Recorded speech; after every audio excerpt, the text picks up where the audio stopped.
Si vous voulez savoir comment transformer ça en ça, alors restez avec moi. Je vais vous montrer dans cette vidéo comment encadrer vos aquarelles. De prime abord, ça a l'air assez simple. On se dit qu'il suffit d'acheter un cadre, de mettre l'aquarelle dedans et c'est bon. Mais en réalité, il se pose beaucoup de questions et lorsque j'ai commencé à vouloir encadrer mes propres aquarelles, j'ai fait beaucoup d'erreurs. Et donc ce que je vous propose dans cette vidéo, c'est de vous montrer les différentes options qui s'offrent à vous en termes d'encadrement au niveau des aquarelles, lesquelles moi j'ai sélectionné et dans quel cas je vais prendre telle option par rapport à telle situation, et je vais vous faire une démonstration en temps réel de la façon dont j'encadre une aquarelle. Ainsi, vous pourrez profiter des aquarelles dont vous êtes le plus fier tous les jours accrochées à vos murs, ou une autre option, vous pouvez offrir cette aquarelle, et le mieux, lorsque vous l'offrez à un ou une proche, c'est de l'offrir encadré. Alors je vais vous faire la démonstration à travers une taille d'aquarelle, mais vous pouvez appliquer ce principe à n'importe quelle taille. La première question à vous poser lorsque vous voulez encadrer une aquarelle est de connaître la taille de votre cadre. Et pour connaître la taille, il va falloir mesurer la taille de votre peinture. Donc ici, si je prends cet exemple-là, il va falloir mesurer la longueur de la partie peinte et la hauteur de la partie peinte. Et dans notre exemple ici, on a un peu plus de 26 cm en termes de hauteur et un petit peu plus de 36 cm en termes de longueur. Et là, il ne faut pas mesurer la longueur du papier. Il faut uniquement mesurer la longueur de la partie peinte. Une fois que vous avez les dimensions de votre peinture, eh bien, il va falloir rajouter au minimum 10 cm pour qu'il y ait au minimum 5 cm d'un côté et 5 cm de l'autre. Ce qui fait que là, dans notre exemple, si j'ai 26 par 36 cm au niveau de la peinture, eh bien, il me faut un cadre d'au minimum 36 par 46 cm. Et là, ce que je vous recommande de faire, d'un point de vue économique, c'est de prendre une taille standard, la taille standard juste au-dessus. C'est-à-dire que là, si vous êtes à 36 par 46, eh bien, on va s'orienter vers un cadre qui a pour dimension 40 cm par 50 cm. Alors pourquoi il vous faut un cadre qui a au moins 10 cm de plus en longueur et 10 cm de plus en hauteur? Eh bien, la raison se situe au niveau du passe-partout. Le passe-partout, c'est le cadre intérieur.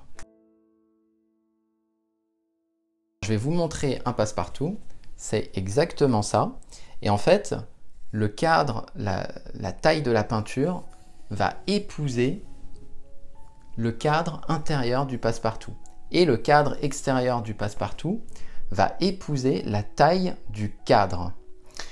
Ce qui fait que ici, vous allez avoir au minimum 5 cm, ici 5 cm au minimum, ici 5 et ici 5. Et c'est la norme qu'il faut viser parce que c'est cette épaisseur minimale qui va sublimer votre aquarelle. C'est elle qui va vraiment mettre en avant ce qu'il y a à l'intérieur. Si vous avez des bords qui sont trop fins, alors ça peut arriver si par exemple vous avez une toile qui est extrêmement longiligne.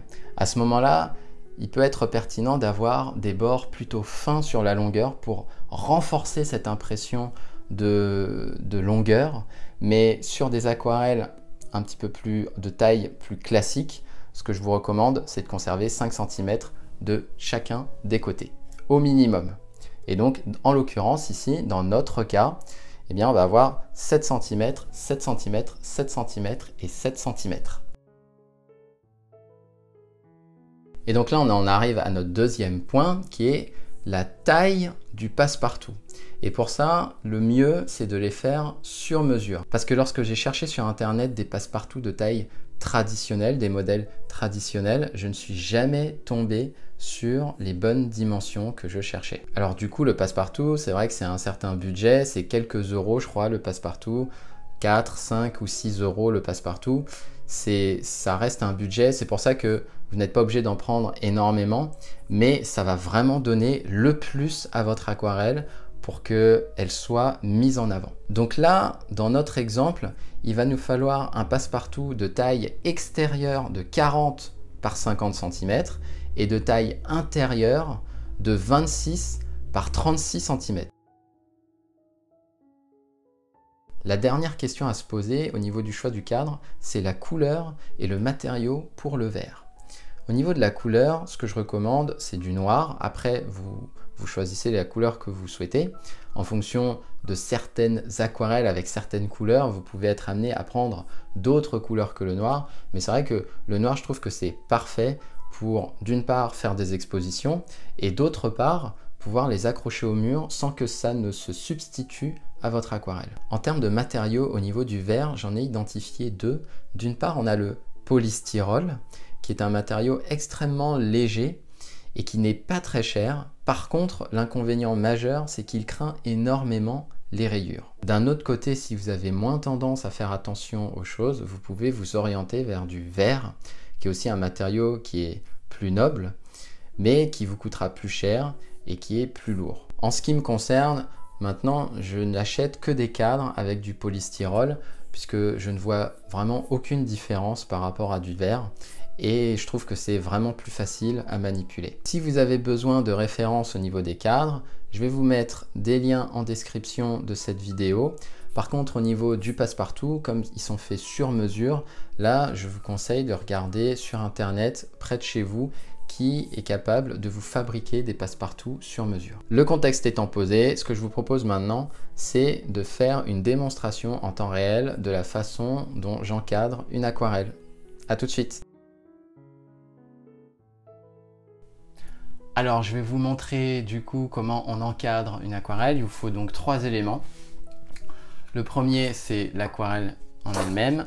Le deuxième, c'est le passe-partout à la bonne dimension. Et le troisième, c'est le cadre qui est également à la bonne dimension. La première des choses à faire, en fait, ça va être de prendre le cadre et de l'ouvrir. Donc ça, c'est un cadre en verre pour le coup, avec un noir alu brossé, c'est de l'aluminium brossé noir, 40 par 50 cm. Et je vais l'ouvrir. Alors au niveau des cadres, il y a quelque chose qu'il faut vraiment vérifier que je vous ai pas dit, c'est que ici, là, il y a les accroches, il y a ce qui permet d'accrocher le cadre au mur. Et ce qui est pratique, c'est d'essayer de prendre des cadres qui ont les deux accroches, parce que soit vous êtes en format paysage et à ce moment-là vous l'accrochez de cette manière-là, soit vous êtes en format portrait et à ce moment-là vous l'accrochez à ce niveau-là, au point le plus haut. C'est pratique d'avoir ces deux accroches-là, parce que j'ai également eu des cadres qui n'avaient pour ainsi dire aucune accroche, et à ce moment-là il faut se débrouiller. Il faut prendre des fils en acier, il faut les passer d'un côté, il faut les passer de l'autre côté, il faut les entortiller et du coup ça nous fait un fil tendu en acier, mais c'est pas forcément ce qui est le plus pratique et ce qui est le plus rapide. La première des choses que je vous conseille de faire, c'est de fixer votre aquarelle sur le passe-partout. Et pour faire ça, on va utiliser du scotch. Donc on le met de ce côté-là et là vous voyez, il y a les bordures qui sont blanches, ici et ici, ici et ici. Et ce qu'il faut éviter, c'est que les bordures blanches apparaissent dans le cadre intérieur du passe-partout. Ça, il faut absolument l'éviter. Donc, c'est pour ça qu'il faut un petit peu ajuster. Enfin, la meilleure façon de le faire, en fait, c'est de le faire à l'endroit. Vous regardez s'il n'y a pas de bordure blanche qui s'affiche. Et si ça ne s'affiche pas, et bien à ce moment-là, vous essayez de bien le retourner. C'est pour ça que c'est un peu... En fait, il y a les deux écoles. Soit vous le fixez d'abord à l'arrière, soit vous le fixez d'abord à l'avant et ensuite vous essayez de le retourner, mais c'est plus difficile.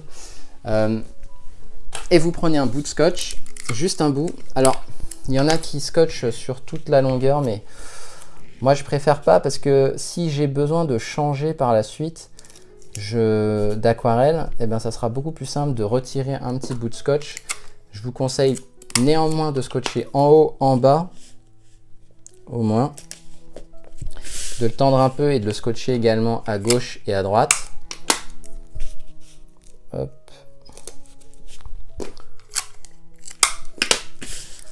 Et au pire, ça vous fera 4 bouts de scotch à retirer plutôt que 4 grandes longueurs de scotch qui entourent toute l'aquarelle. Là, vous retournez. vous vérifiez que... Ah, vous voyez peut-être pas bien.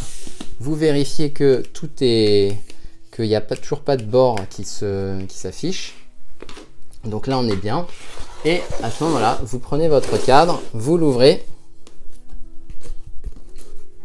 Tac. Et vous positionnez votre aquarelle en faisant attention à ce que le haut de l'aquarelle coïncide avec l'accroche. Donc il faut que l'accroche coïncide avec le haut de l'aquarelle. Et ensuite, vous refermez. Voilà. Le fait que le passe-partout ait une certaine épaisseur, ça va encore mieux maintenir votre aquarelle. Et à partir de là, voilà, vous avez votre aquarelle qui est encadrée. Alors il y a les reflets, donc vous voyez peut-être pas bien, mais votre aquarelle est correctement encadrée. Elle n'a plus qu'à être accrochée et vous avez bien l'accroche qui est au niveau du point haut de votre peinture. Voilà du coup pour pouvoir encadrer vos aquarelles, pour soit vous faire plaisir, soit faire plaisir à un de vos proches. Merci d'avoir regardé cette vidéo jusqu'au bout. Sachez qu'elle fait partie de l'intégrale de l'aquarelle, la formation gratuite qui vous donne toutes les clés pour maîtriser l'aquarelle avec des conseils pratiques et utiles. Il y a plus de 6 heures de formation réparties sur plus de 20 vidéos, chacune remplie de techniques et d'astuces. J'ai voulu cette formation entièrement gratuite afin que le plus de personnes possible puissent en profiter. Pour y accéder, il vous suffit de cliquer sur le lien présent en description de cette vidéo. Et si cette vidéo vous a plu, alors vous allez adorer la liste de vidéos que j'ai spécialement concoctée pour vous et qui vous permet d'aller plus loin dans votre apprentissage de l'aquarelle. Pour accéder à cette liste, vous n'avez qu'à cliquer sur le lien qui s'affiche en haut à droite de cet écran.